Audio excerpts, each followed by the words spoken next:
क्या आप टाइपिंग करते वक्त कीबोर्ड पे ध्यान देते हो? क्या आपको अपने फोन में व्हाट्सएप या इंस्टाग्राम को खोजना पड़ता है?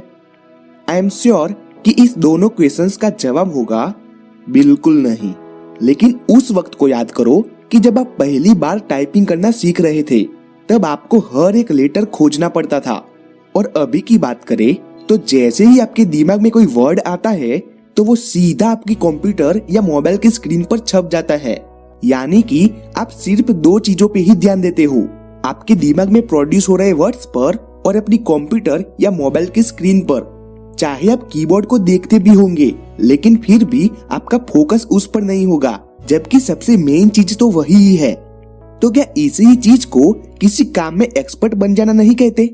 तो इसका मतलब तो ये हुआ ना कि अगर हमें किसी भी एक्टिविटी में एक्सपर्ट बनना है तो उस काम को करने के लिए जो भी मेन चीज होती है ना, उसे ही ऑटोमेटिक होना पड़ेगा। मीन्स कि सिर्फ आउटकम पर ही हमारा ध्यान रहे। जैसे कि स्टडी करने के लिए सबसे जरूरी चीज है फोकस।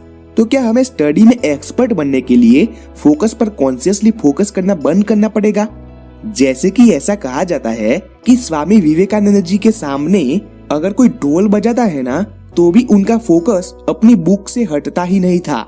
बिल्कुल वैसे ही जैसे कि हम टाइपिंग कर रहे हो और कोई ढोल बजा रहा हो, शायद ही हम डिस्टर्ब होंगे, राइट? अब स्वामी विवेकानंद जी के लिए ऐसा पॉसिबल था क्योंकि उनके फोकस करने की आदत उनके सबकॉन्शियस माइंड में थी। लेकिन अगर हम स्टडी करने जाते हैं तो अक्सर यही बोलते हैं कि अब मैं स्टडी करने जा रहा हूँ, मुझे डिस्टर्ब बिल्कुल मत करना, मुझे अच्छे से फोकस करने देना यानी कि कॉन्शियसली करने देना। जबकि स्वामी विवेकानंद जी जब भी कोई बुक हाथ में लेते होंगे तब फोकस ऑटोमेटिकली हो जाता होगा। यानी कि फोकस पर उनका ध्यान 1% भी नहीं होगा, उनका 100% ध्यान तो बस आउटकम पे ही होगा कि मुझे इस बुक से क्या सीखने को मिल रहा है या फिर ये बुक आखिर क्या कहना चाहती है। अब एक दूसरा एग्जांपल देखते हैं। तो जब एक बच्चा पहली बार चलना सीखता है तो उसका सारा फोकस अपने आप को बैलेंस रखने में होता है। फिर वो जब चलना सीख जाता है तब जो सबसे इम्पोर्टेंट चीज होती है ना कि अपने आप को बैलेंस में रखना, वो काम उसका सबकॉन्शियस माइंड करने लगता है और तब वो चलने में एक्सपर्ट हो जाता है। उसी तरह जब भी हम कोई न्यू लैंग्वेज सीखते हैं जैसे कि इंग्लिश, तब सबसे पहले हम उसके ग्रामर के रूल्स वगैरह कॉन्शियसली याद रखते हैं और बोलने से पहले अपनी मातृभाषा में सोचते हैं और उसका ट्रांसलेट करते हैं। लेकिन अगर कोई इंसान फ्लुएंटली इंग्लिश बोल पाता है तो उसका मतलब ये है कि उसे बोलते वक्त कॉन्शियसली ग्रामर के रूल्स याद नहीं करने होते हैं, जबकि वो सबसे जरूरी चीज होती है किसी भी लैंग्वेज को सीखने के लिए। लेकिन वो सिर्फ आउटकम पे ही ध्यान देता है, यानी कि वो बोलता है बस।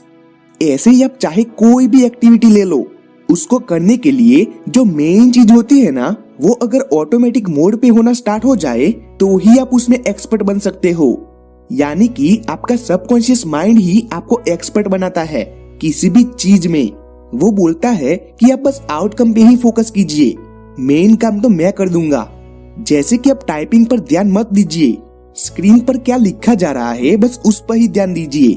अपने आप को बैलेंस रखने में ध्यान मत दीजिए, सिर्फ चलने में दीजिए।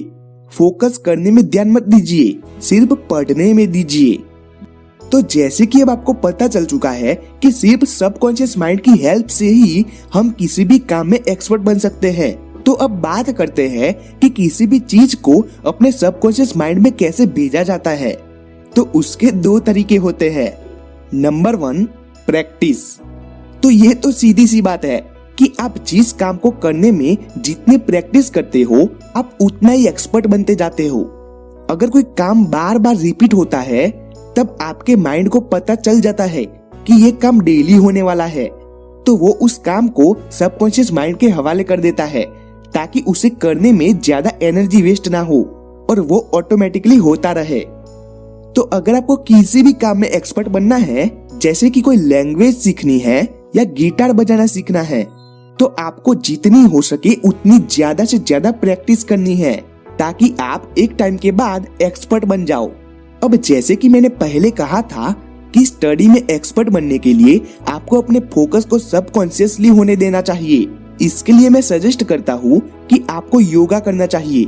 अगर आप डेली योगा करते हो तो एक टाइम के बाद आपका फोकस बहुत ही तगड़ा हो जाएगा और चाहे कितनी भी डिस्टर्बेंस क्यों ना हो, आप बिल्कुल डिस्टर्ब नहीं होंगे, बिल्कुल स्वामी विवेकानंद जी के जैसे। इन शॉर्ट, किसी भी चीज में आपको फोकस करना नहीं पड़ेगा, बस हो जाएगा। लेकिन प्रैक्टिस करते रहने से होता ये है कि आपका सबकॉन्शियस माइंड आपसे वो मेन काम ले लेता है। लेकिन उसमें कितना टाइम लगेगा वो तो आपकी प्रैक्टिस पर डिपेंड करता है। लेकिन क्या होगा अगर मैं कहूँ कि प्रैक्टिस के साथ साथ आपको कुछ और भी करना चाहिए कि जिससे आप उस काम में बहुत ही कम समय में एक्सपर्ट बन सकोगे। तो वो है विजुअलाइजेशन। जी हाँ, हमारे सबकॉन्शियस माइंड को रियलिटी और इमेजिनेशन के बीच का फर्क दिखता ही नहीं है। ये उसकी बहुत ही बड़ी खामी है और हमें उसी का ही फायदा उठाना है। लेकिन आपकी इमेजिनेशन बहुत ही क्लियर होनी चाहिए।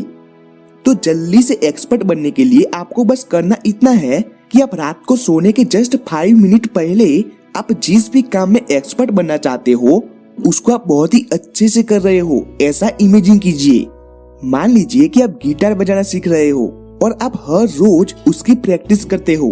तो अब आपको रात को सोने के 5 या 10 मिनट पहले ऐसा विजुअलाइज करना है कि आप बहुत ही अच्छी तरीके से गिटार बजा रहे हो।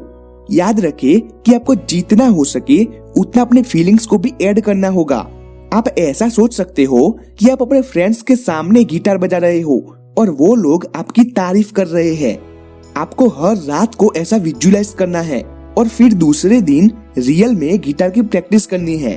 अब इससे होगा ये कि आपका सबकॉन्शियस माइंड ये समझने लगेगा कि ये एक्टिविटी कुछ ज्यादा ही हो रही है और वो फिर आपके दिमाग की एनर्जी रोज रोज वेस्ट ना हो, इसलिए गिटार बजाने का सबसे मेन काम यानी कि कॉर्ड्स पोजीशन और स्ट्रमिंग को अपने पास ले लेगा और आपको बोलेगा कि आप अब सिर्फ आउटकम पर ही ध्यान दीजिए, यानी कि गिटार प्ले करने से वो जो खुशी मिलती है ना, उसको एंजॉय करो।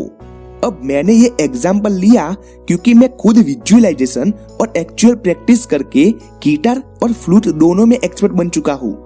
तो इस तरह से आप चाहे किसी भी एक्टिविटी को अपने सबकॉन्शियस माइंड के हवाले कर सकते हो। अब अगर आपको रात को विजुअलाइजेशन करने में बहुत ही प्रॉब्लम होती है, जैसे कि मैं जब रात को सोने से पहले विजुअलाइजेशन करना स्टार्ट करता था तो विजुअलाइज तो अच्छे से कर लेता था, लेकिन फिर नींद ही नहीं आती थी और देर रात तक जागना पड़ता था। तब तक तो न जाने कितने अलग अलग टाइप्स के थॉट्स दिमाग में आ जाते थे।